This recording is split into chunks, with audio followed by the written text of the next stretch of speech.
você acha que pode chutar Deus para longe? Toda vez que chega no final do ano, é a mesma coisa, né? Nós temos um ano pela frente aí, novas perspectivas. Esse ano, os jornais dizem que vai ser o melhor ano do Brasil, para o Brasil. E muita gente faz planos, né? É normal, no início do ano, as pessoas fazerem planos, fazerem promessas. Aquele regime que você estava postergando já há muito tempo, aqueles 5 quilos que queria perder, já deixa para depois, né, da ceia aí de Ano Novo, para começar depois um regime. Aquele curso que a gente queria fazer, aquele curso técnico, aquela faculdade, aquele curso de idiomas. Não, agora esse ano eu vou aprender um idioma. E aí começa a fazer as promessas, né? Esse ano eu vou mudar, esse ano vai ser diferente. Um vai parar de fumar, outro vai parar de beber, outro vai parar de fazer isso, fazer aquilo. E todo mundo tem uma perspectiva para o ano novo. Todo mundo tem uma ideia do que fazer, porque realmente é um momento de mudança, né? As pessoas ficam animadas a se empenharem, a fazer empenhos de mudança.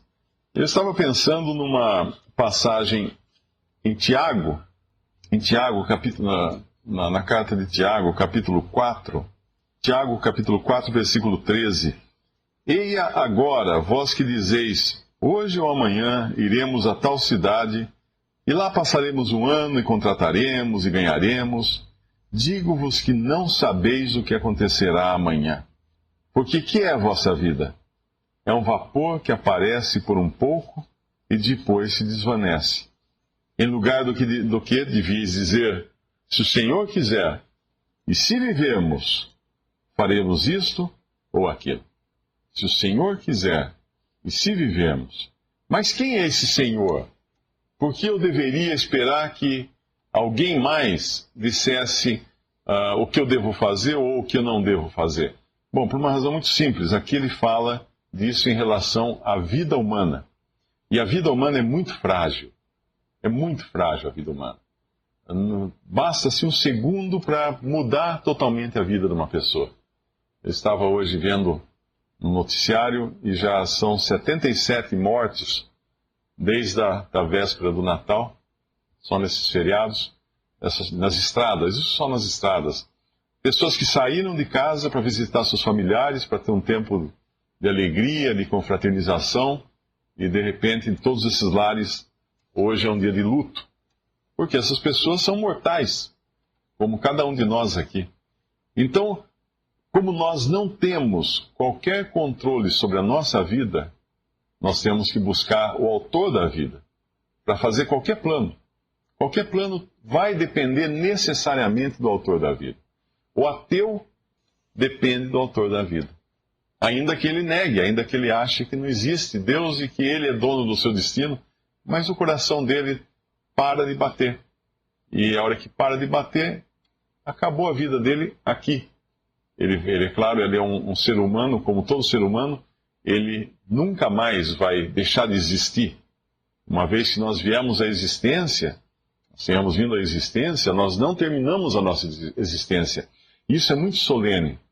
Por isso que os planos dependem sim de Deus. Dependem sim de Deus, porque Ele pode fazer assim e os nossos planos se mudarem. Eu vinha vindo outro dia, 10h30 da noite, na rodovia dos Bandeirantes, vinha vindo do aeroporto de Viracopos, e foi um feriado que teve aí para trás, não me lembro qual dia, qual final de semana que teve um feriado prolongado, aquela estrada lotada de gente à noite, eu distraído, ouvindo música e tal, fui mudar assim a estação, quando eu olho para frente, um carro na minha frente. O carro tinha saído do acostamento e passando devagarinho na minha frente, na pista, 3 pistas da Bandeirantes, um carro passando de atravessado. Eu só segurei para ver, eu vi o motorista, o farol, vi a porta dele chegando, e foi o tempo dele acabar de passar na minha frente para eu passar atrás dele. Aí quando eu olhei no espelhinho, ele continuou na contramão, os faroletes dele na contramão, e vários carros saindo para todo lado, e esse cara na contramão. Sei lá o que aconteceu depois com isso daí. Mas um instante, uma coisa de um instante, eu fiquei com o coração saindo pela boca, né? O susto que eu levei. Você nunca espera ver um negócio desse. Mas um instante podia mudar completamente minha vida, sem tempo de frear, sem tempo de fazer nada, não dá para fazer coisa nenhuma. Então Deus está no controle da nossa vida. Deus está no controle. E não há como negar isso, porque Ele é o autor da vida. Ele dá a vida a quem Ele quer e Ele tira a vida de quem Ele quiser. Assim é Deus. Ele é o autor, é o dono de tudo. E quando nós olhamos no Evangelho de Lucas, nós vemos um homem que não parece estar muito preocupado com isso. Lucas capítulo 12. É um homem, aqui não diz que seja primeiro dia do ano, ou final do ano, ou começo de um ano, mas é um homem fazendo um plano de longo prazo para a sua vida. Ele está agora pensando no longo prazo, e no capítulo 12 do Evangelho de Lucas, versículo 13, e disse-lhe um da multidão: Mestre, dize a meu irmão que reparta comigo a herança. Mas ele lhe disse: Homem, quem me pôs a mim por juiz ou repartidor entre vós? Havia um aqui que estava preocupado porque, obviamente, alguém morreu, alguém havia falecido na sua família, e ele agora está preocupado com a herança. Ele quer ganhar a herança, ele quer receber a herança. E o seu irmão, obviamente, se agarrou à herança, né? Diz que quando morre alguém, sempre aparecem parentes de todos os lados. Todo mundo querendo um quinhão, todo mundo querendo uma fatia da herança. E aqui é o caso. Aqui, pelo jeito, havia 2 irmãos. E o Senhor Jesus não toma nenhum partido a respeito disso. Porque Ele não tinha vindo aqui resolver essas coisas.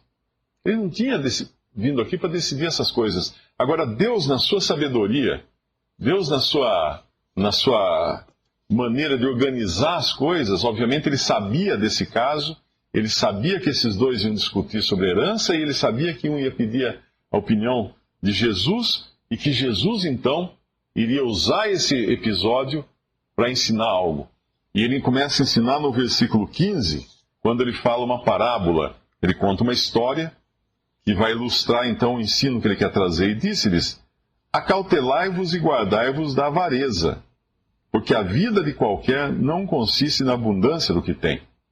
É interessante nós pensarmos que em muitas passagens da Bíblia nos fala de vários tipos de pecados, né? Até os 10 mandamentos, você tem lá: não matarás, não roubarás, né? Não darás falso testemunho, honrar pai e mãe, não cobiçarás. E nós nos lembramos, não adulterarás, nós nos lembramos de vários pecados e nos esquecemos desse, né, da avareza. E eu li algum comentário, não me lembro onde foi, eu li um comentário e o autor do comentário dizia que existem na Bíblia muito mais passagens condenando a avareza do que condenando o sexo ilícito. E, obviamente, nós sempre nos apegamos a uma coisa e nos esquecemos da outra. E nós vemos muitos casos, às vezes, de pessoas que são repudiadas, né, por terem feito algum mal, alguma coisa no âmbito sexual, mas dentro da nossa sociedade, a avareza, ela tem outro nome, ela tem nome, às vezes, de empreendedorismo, ela tem nome do cara que quer ganhar mais, que quer ficar mais famoso, quer ganhar mais dinheiro, quer ficar mais rico, e nós achamos que isso é perfeitamente normal. Mas aqui, o Senhor Jesus está falando: acautelai-vos, cuidado. Cuidado com a avareza. Porque a vida de qualquer não consiste na abundância do que possui. E aí ele vai contar essa parábola. Ele vai contar uma parábola que é muito interessante. E propôs-lhe numa parábola dizendo: a herdade ou a fazenda de um homem rico tinha produzido em abundância, o que é um ato de Deus. Obviamente, uma pessoa que planta sabe que por mais que ela adube, que ela prepare a terra, que ela use defensivos, que ela faça, se não chover, não acontece. Se Deus não permitir que as condições do clima, das estações do ano, da temperatura do ar, da umidade do ar, se não tiver uma conjunção de fatores que independem do homem, não vai ter uma colheita. Então esse homem produziu muito, a fazenda dele produziu muito. E arrazoava ele entre si dizendo: o que eu farei? Eu vou colocar aqui o eu aqui para deixar mais forte aqui o que ele está fazendo. O que eu farei? Eu não tenho onde recolher os meus frutos. E disse: eu farei isso. Eu derribarei os meus celeiros, e eu edificarei outros maiores, e ali eu recolherei todas as minhas novidades, e eu recolherei os meus bens. E eu direi à minha alma: alma, tens em depósito muitos bens para muitos anos, descansa, come, bebe e folga. Até aqui, normal. Nós diríamos: que homem empreendedor, que homem precavido, pensando no futuro, querendo ampliar a sua fortuna, querendo, colocar sua fazenda agora na bolsa e crescer o seu negócio e tudo mais. Mas qual é a opinião de Deus? No versículo 20, nós vemos o que Deus pensa dos planos desse homem. Mas Deus lhe disse: louco, esta noite te pedirão a tua alma. E o que tens preparado, para quem será? Assim é aquele que para si ajunta tesouros e não é rico para com Deus. Então, quando nós estamos assim num momento como esse, de uma virada de ano, quando nós fazemos tantos planos, nós temos que nos lembrar de uma coisa: é Deus quem tem o controle sobre os nossos planos. Não somos nós. Eu vou fazer, eu vou acontecer, eu vou isso, eu vou aquilo, eu vou assim. Se Deus quiser, eu vou. Se não quiser, eu não vou. Esse homem é tudo ele. Ele acha que ele tem o controle do destino dele. Nenhum ser humano tem o controle do seu próprio destino. Nenhum ser humano tem o controle. A hora que Deus quiser, ele faz pim, parou. Esse aqui agora termina aí. Nós somos, isso sim, despenseiros das coisas que Deus coloca nas nossas mãos. Deus nos coloca, Deus nos dá muitas coisas. Deus nos dá saúde, Deus nos dá família, Deus nos dá a capacidade de estudar, de trabalhar. E, obviamente, em lugar nenhum na Bíblia nós vamos encontrar que um cristão deva viver esperando cair do céu. Não é assim que funciona. Ele tem que trabalhar. Aquele que não trabalha também não coma, diz a palavra de Deus. Ao contrário de algumas religiões orientais e da Índia, que existe toda aquela coisa de voto de pobreza, que a pessoa não vemos isso. Não vemos isso. Na realidade, nós vemos pessoas, sim, que são chamadas por uma obra, para trabalhar na obra do Senhor. O Senhor provê, mas estão trabalhando. O Senhor está provendo, porque essas pessoas estão trabalhando, provê de uma forma diferente. Mas, de qualquer forma, a origem é sempre Deus. Nunca o eu, nunca o homem. Porque a própria saúde que o ateu tem, para poder trabalhar e achar que aquilo que ele tem, ele conseguiu, foi Deus quem deu a saúde para ele. E mais, se você pegar um ateu ocidental, se achando muito, e questioná-lo: por que você se acha tanto? Porque eu aprendi, estudei, fiz faculdade. Ótimo. Se você tivesse nascido na Namíbia, você não acharia nada agora. Você seria uma pessoa lá errante no deserto, pobre, não ia ter estudo, não ia ter nada. Quem fez você nascer aqui e não lá? Por que você acha que isso aconteceu? Então, tudo Deus controla, da origem ao fim. Tudo Deus controla. E esse homem acha que ele está no controle da sua vida. Esse aqui poderia muito bem ser o pai daqueles dois jovens que estão brigando ali para repartir a herança. Porque esse homem deixou tudo isso. Deixou tudo isso e não usufruiu nada, não levou nada. Todos nós estamos cansados de ir a velórios, né? E nós vemos que a pessoa realmente não leva nada. Não tem jeito de levar. Não tem jeito. Põe lá alguma coisa no caixão, então vai ficar lá enterrado, não vai levar também. Não tem nada. A gente vem nu e volta. O corpo volta para o pó da terra e o espírito, a alma, aí Deus que dispõe. É Deus quem dispõe disso.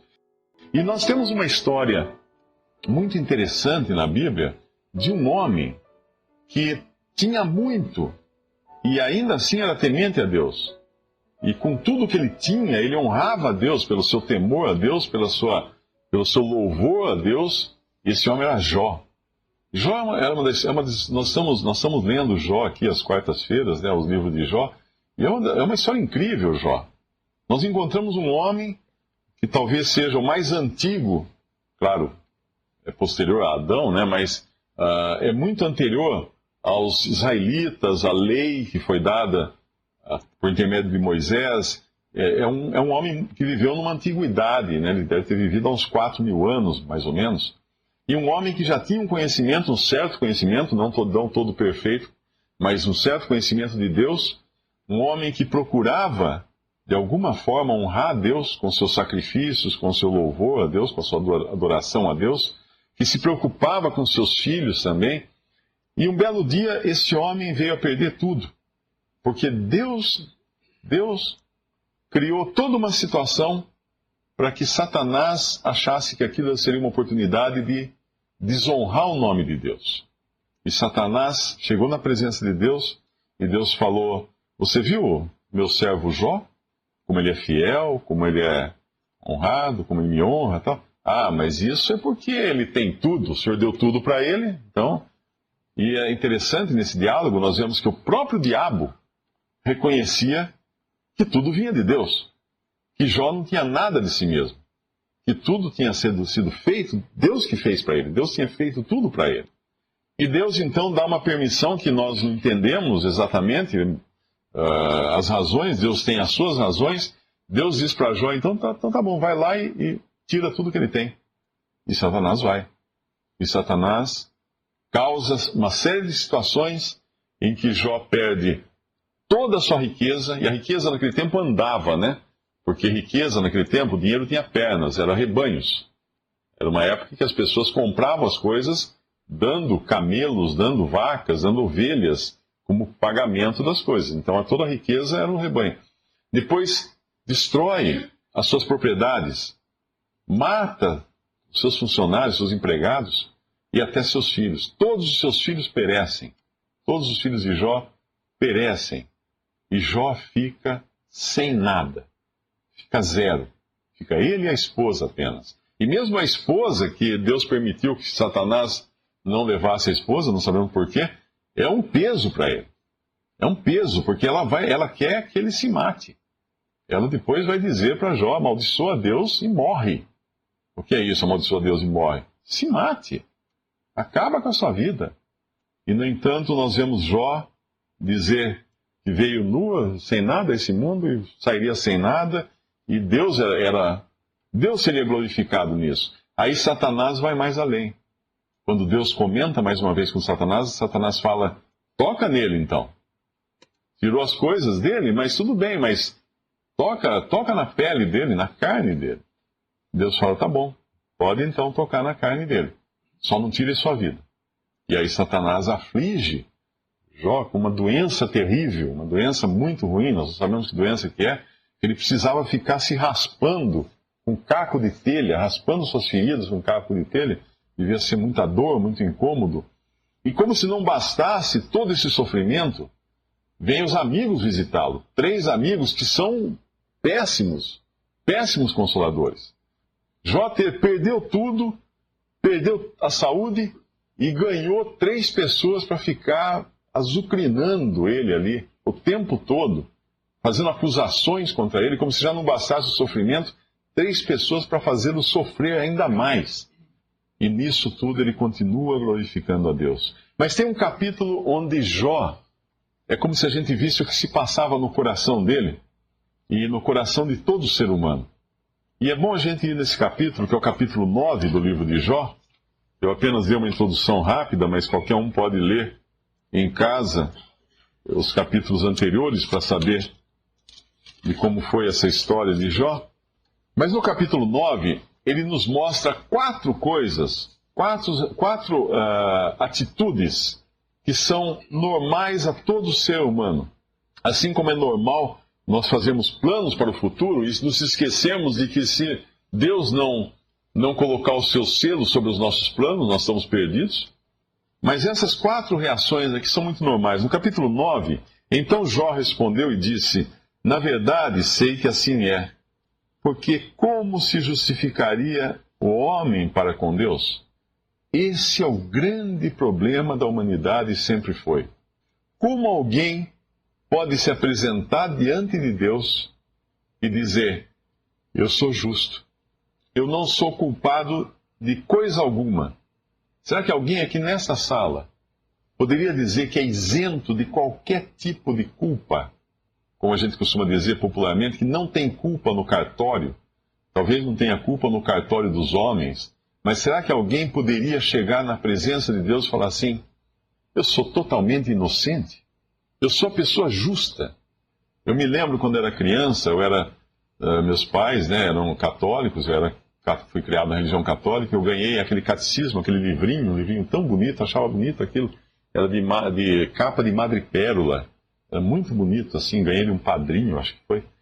E comecei a ler aquilo com uma avidez, eu gostava das historinhas, vinha histórias dos santos, e me impressionou muito a história de São Fernando, porque São Fernando era o único homem que não teve pecado jamais, dizia na historinha.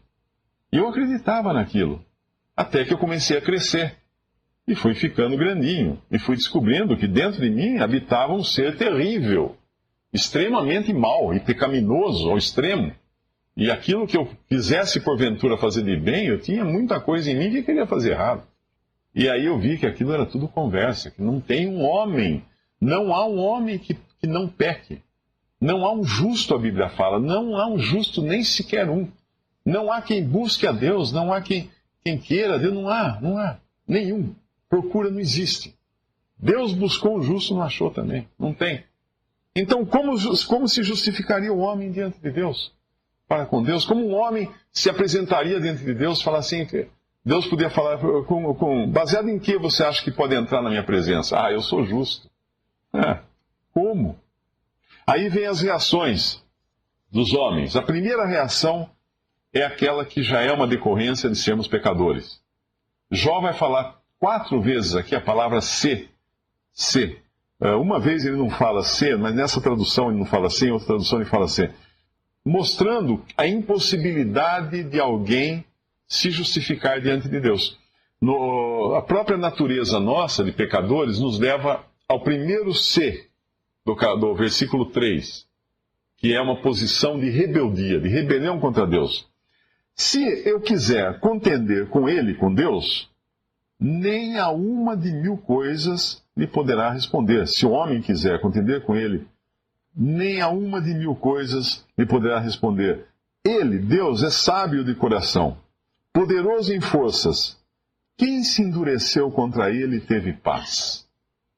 O primeiro passo para qualquer pessoa reconhecer Deus é reconhecer a sua própria pequenez, a sua própria inutilidade, a sua própria... Como nós somos ínfimos e pequenos diante de Deus. Reconhecer a grandeza de Deus, a soberania de Deus, o poder de Deus, um ser criador, onisciente, que sabe nesse momento o que cada um aqui está pensando. Ele sabe o que se passa na mente de cada pessoa. Onisciente, onipotente. Nada para Deus é impossível, nada, coisa alguma. Basta a gente ver todo o universo. Eu vi um vídeo outro dia no YouTube muito interessante, um palestrante cristão. Ele fala muita coisa do ponto de vista científico. Ele começa falando da grandiosidade das coisas. Ele mostra o homem e depois aquilo que vai acima do homem, os céus, os planetas, as estrelas, as galáxias. E aí ele começa a mostrar como tudo muda conforme vai ficando cada vez maior. Aquelas leis de física, nem os físicos hoje entendem por que elas são totalmente diferentes no macrocosmo, quando visto na coisa grande, né? na grande paisagem da coisa. E depois ele vai subindo, ele dá números, inclusive, ele dá coisas absurdas, velocidade da luz, coisas que são fantásticas. Aí ele começa a descer, do homem para baixo. E ele vai descendo, até chegar no átomo. Daí ele começa a explicar as partículas que compõem o átomo. E agora as subpartículas das subpartículas, coisas que os cientistas estão descobrindo agora, de partículas que elas podem estar ao mesmo tempo em 2 lugares. E os cientistas descobriram isso e falaram, isso é loucura, isso não existe, não pode acontecer isso. A partícula está aqui, e de repente ela some daqui, está lá, e não está mais lá, está em outro lugar, e depois ela aparece em 2 lugares ao mesmo tempo. Coisas maravilhosas que o homem não consegue compreender porque Deus está por trás disso. Quando o homem, é interessante, quando eu leio essas matérias, geralmente em revista, a revista faz tudo para vender, né? Aí eu leio essas matérias que falam da ciência, não sei o quê, das probabilidades da Bíblia estar certa, ou de Deus ter feito isso, feito aquilo, Deus existiu ou não existia. Eu sempre penso na moda. Porque a ciência é uma coisa dinâmica, né? Nós, há 100 anos, não tínhamos penicilina. Hoje nós temos penicilina. Há 50 anos não tinha transplante de coração. Hoje tem transplante de coração. Então a ciência está mudando. Há algum tempo atrás você tinha o estado sólido, gasoso, líquido, depois veio o plasma, hoje já tem outros estados. A tabela periódica que eu estudei no ginásio, que todos vocês aqui estudaram no ginásio, é piada perto da tabela periódica que existe hoje. Tantas foram as novas substâncias ou materiais ou elementos, né, da tabela periódica que foram descobertos. E ainda estão descobrindo coisas. Estão descobrindo novos elementos que ninguém imaginava que existissem. Então, a ciência está caminhando. Então, quando nós pensamos em afirmações feitas pela mídia, isso não é. Ou da própria ciência fala assim, não, isso é impossível porque a ciência achou. Mas que ciência? Isso é que nem moda. Quem aqui já usou calça boca de sino? Eu usei calça boca de sino. E quando eu usava calça de boca de sino, eu achava que não estava ridículo. Eu achava que aquilo era o certo e aquilo era o normal e não tinha nenhuma coisa errada com aquilo. Hoje, qualquer pessoa que me visse de calça boca de sino ia parar para rir. Quem olha hoje as fotos, se você pega suas fotos de 40 anos atrás, veja suas fotos de 40 anos. Claro, tem que ter mais de 40 anos para poder fazer isso, né? Mas veja suas fotos de 40 anos, você dá risada das suas roupas. Veja suas fotos de 20 anos. Fala, nossa, mas que mau gosto, eu me vestir assim. Isso é moda. E hoje nós achamos que nós estamos na última moda. Não é que é a última moda. Amanhã vai ter outra, que vai deixar essa ridícula também. Aquilo que eu achava que meus avós eram caretas, os meus netos vão me achar careta. Porque eles estão em outro mundo, em outra época. Então aquela ciência que hoje se acha a última bolacha do pacote, ela não é. Daqui a 100 anos, nós vamos rir dessa ciência do ano 2010. Nós vamos rir e falar assim, nossa, olha, há 100 anos a gente acreditava nisso. Então, como pode algo tão pequeno, tão ínfimo, tão volúvel, querer explicar as coisas de Deus, desse Deus que é sábio de coração, poderoso em forças? Quem se endureceu contra ele teve paz? Ninguém.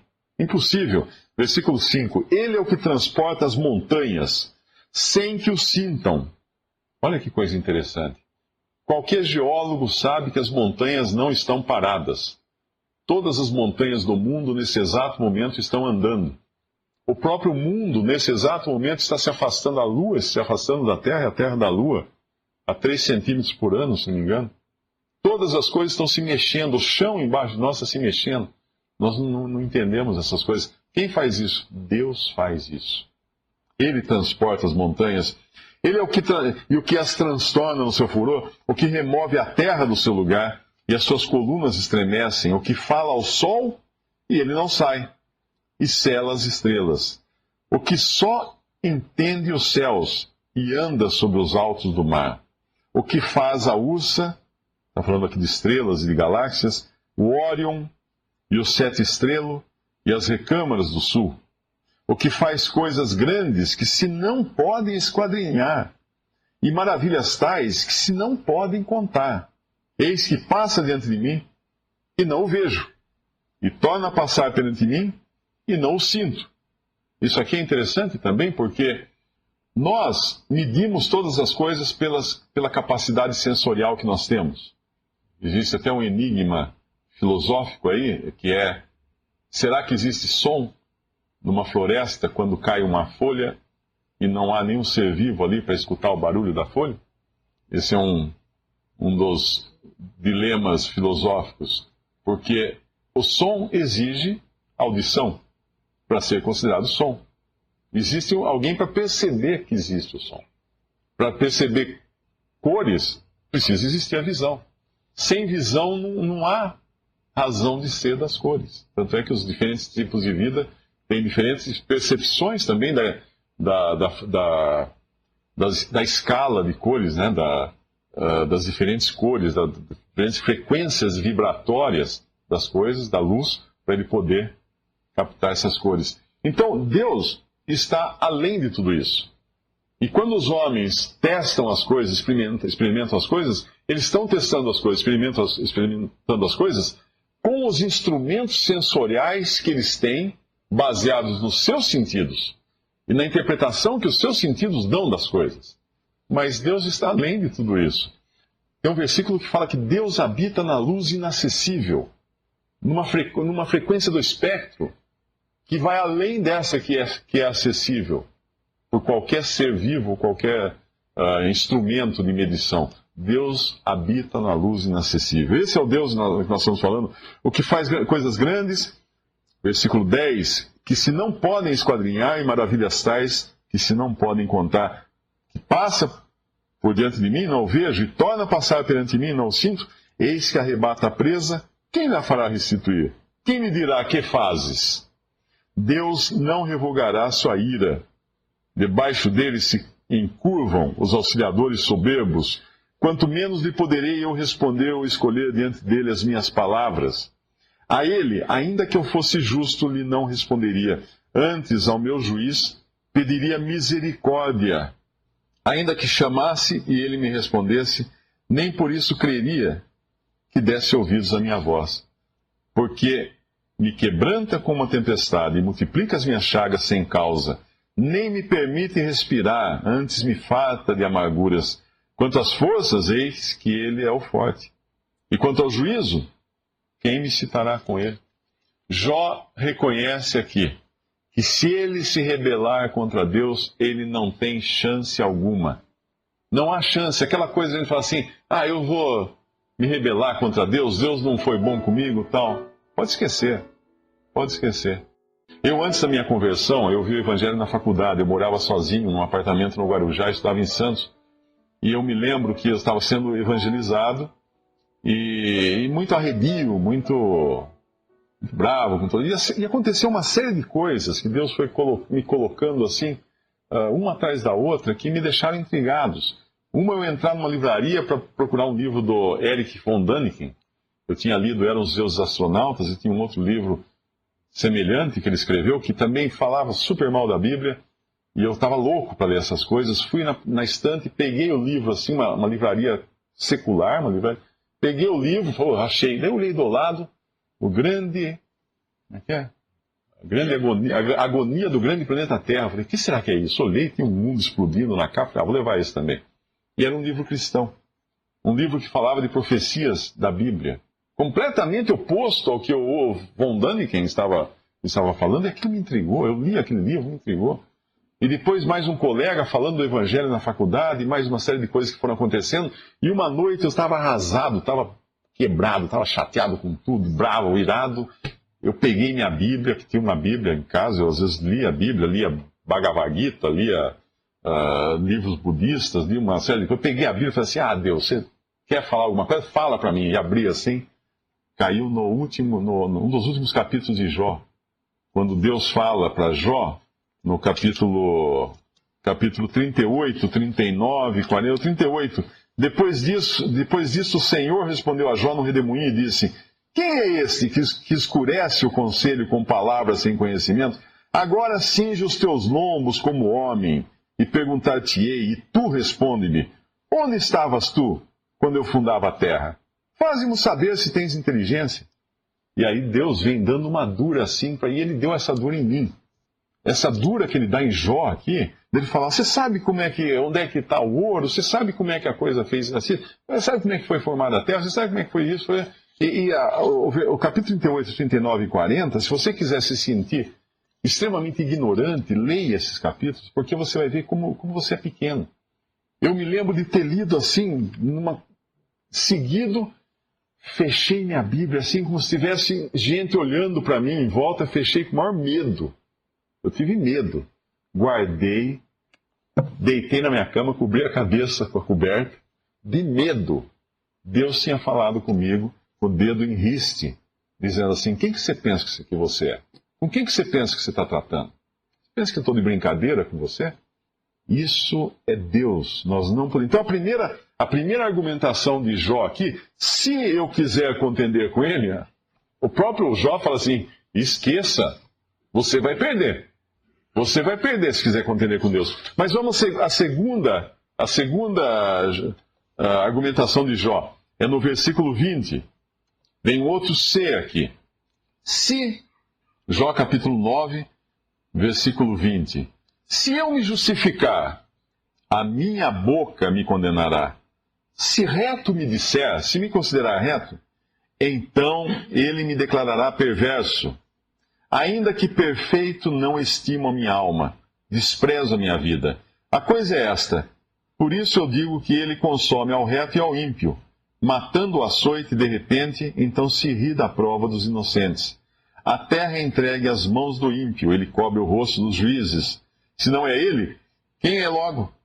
E os meus dias são mais velozes do que um correio, fugiram e nunca viram o bem. Passam como navios veleiros, como águia que se lança a comida. Mais uma vez, Jó coloca um argumento: se eu me justificar, eu vou perder também. A minha boca vai me condenar. Eu vou ser declarado perverso, porque é impossível o homem se justificar diante de Deus. Nenhum homem pode se justificar diante de Deus. E Jó continua agora com o versículo 27. Agora vem uma terceira possibilidade do ser humano que é confrontado com Deus. Primeiro ele se rebela contra Deus, depois ele tenta se justificar diante de Deus e não consegue. E a terceira coisa, ele tenta esquecer. Vamos deixar para lá isso, né? Se eu disser, eu me esquecerei da minha queixa, e mudarei o meu rosto e tomarei alento. Tem uma outra tradução que fala assim, e me alegrarei e rirei. Colocarei um sorriso na minha face. Receio todas as minhas dores, porque bem sei que me não terás por inocente. E sendo eu ímpio, por que trabalharei em vão? Por que terei me esforçado em vão? Jó, mais uma vez, percebe que você não pode nem se rebelar contra Deus. Você não pode se justificar diante de Deus, se reputar por justo. E não adianta você tapar os olhos e os ouvidos e falar assim, vamos viver a vida, vai, esquece, não vamos pensar nessas coisas. Vamos pensar na manhã, começa o ano novo agora, semana que vem, vai ter ano novo, vida nova. Vamos esquecer o passado, vamos deixar que as coisas vão se acomodar. Não se acomodam. Não se acomodam. Não há como levar com indiferença as coisas de Deus. E a vida que Deus nos deu para viver nesse mundo, nesse breve período que nós estamos aqui. E aí Jó continua no versículo 30, ele vai tentar mais uma vez. Seria um terceiro C, um quarto C aqui, nessa versão, fala, ainda que me lave, seria se eu me lavar, com água de neve, a água mais pura que ele encontrasse, e purifique as minhas mãos com sabão, mesmo assim me submergirás no fosso, e os meus próprios vestidos me abominarão. Porque ele não é homem como eu, a quem eu responda, vindo juntamente a juízo. Não há entre nós árbitro, que ponha a mão sobre nós ambos. Tire ele a sua vara de cima de mim, e não me amedronte o seu terror. Então falarei, e não o temerei, porque assim não estou em mim. Essa quarta possibilidade também, de me limpar, de me purificar, também não funciona. Não funciona. Eu li uma vez uma matéria, não sei se era de algum psicólogo, alguma coisa assim, que dizia que pessoas que fazem coisa errada, a primeira reação que elas querem ter é tomar um banho. A pessoa toma um banho para se sentir limpa. Comete um crime, às vezes quando toma um banho, ele vai tomar um banho, se lavar, porque isso dá a falsa impressão de que ele está limpo. Também não funciona. Rebelar-se contra Deus não funciona. Tentar justificar-se diante de Deus não funciona. Tratar com indiferença, levar a vida como quem diz, deixa a vida me levar, né? E eu vou tocando a vida, também não vai funcionar. Uma hora você vai ter que parar lá e dar contas a Deus. E também não funciona tentar se limpar. Por quê? Jó coloca aqui, não há entre nós árbitro. Não há entre nós um advogado, um mediador, que me defenda, que faça alguma coisa em meu proveito, a meu favor. Como eu falei no começo, Jó viveu há 4.000 anos, mais ou menos, 3.500 anos ou 4.000 anos. Ele não tinha um conhecimento perfeito ainda das revelações de Deus, que nós temos hoje, vivendo no ano 2010, prontos para entrar no ano 2011. Nós sabemos que Deus um dia enviou um árbitro. O que é o árbitro? A palavra árbitro no vocabulário português sempre está ligada a futebol, né? E é uma figura boa, até para a gente entender o que é um árbitro. É aquele cara que é o único que não tem o uniforme dos dois times, é uma pessoa neutra no campo, que vai defender o interesse dos dois times, para que não haja contenda entre eles, para que seja uma partida justa, para que seja uma partida justa. É um intermediário, um mediador. Hoje você pode, às vezes, numa ação simples aí na justiça, você ter lá uma arbitragem, sem passar por um júri, uma coisa assim, você ir lá e, com um árbitro, com um mediador, com uma pessoa fazendo a intermediação, fazer lá o acordo entre as partes e ficar tudo bem, para que não haja dano para uma das partes. E aqui ele não sabia desse mediador. Ele não sabia. Logo no começo da sua conversa, ele disse que, em algum lugar aqui, ele fala que queria, aqui no versículo 15, a ele, ainda que eu fosse justo, lhe não responderia. Antes, ao meu juiz, pediria misericórdia. Jó sabia de uma coisa: ele não podia se apresentar diante de um Deus santo e justo nos seus próprios atributos de pecador injusto e perdido. Ele ia precisar de misericórdia. Nós não conseguiríamos entrar diante da face de Deus sem misericórdia, sem Deus nos tratar com misericórdia. Mas se Deus nos tratar apenas com misericórdia, Deus não é justo. Um juiz que pegue lá um facínora que matou um monte de gente, torturou tanta gente, se ele chegar lá no tribunal e falar assim, gente, vamos deixar ele, coitado, né? Ele, um momento de fraqueza, né? Vamos deixar passar isso. A sociedade vai se revoltar contra isso, porque o juiz não foi justo. O juiz não foi justo. Ele tem que agir com justiça. Ele tem que impor a lei. Ele tem que dar a pena para aquele meliante, para aquele facínora. Ele tem que pagar pelo crime que ele fez. E nós, se tivermos que pagar pelo crime nosso, e haveria chance diante de um Deus desse? Nenhuma. Zero chance diante de Deus. Por isso, Deus mandou um mediador. Deus olhou por todo mundo para procurar um homem justo. Não tinha nenhum. Ele tomou seu próprio filho, enviou seu próprio filho ao mundo. E como se fosse numa prova final da injustiça humana, de todo o espírito perverso do homem, esse seu filho foi preso, foi vendido, foi preso, foi crucificado por mãos iníquas, por mãos das suas próprias criaturas, e deixado pregado numa cruz lá. E quando ele estava lá, Deus pegou e fez dele pecado por nós, em nosso lugar.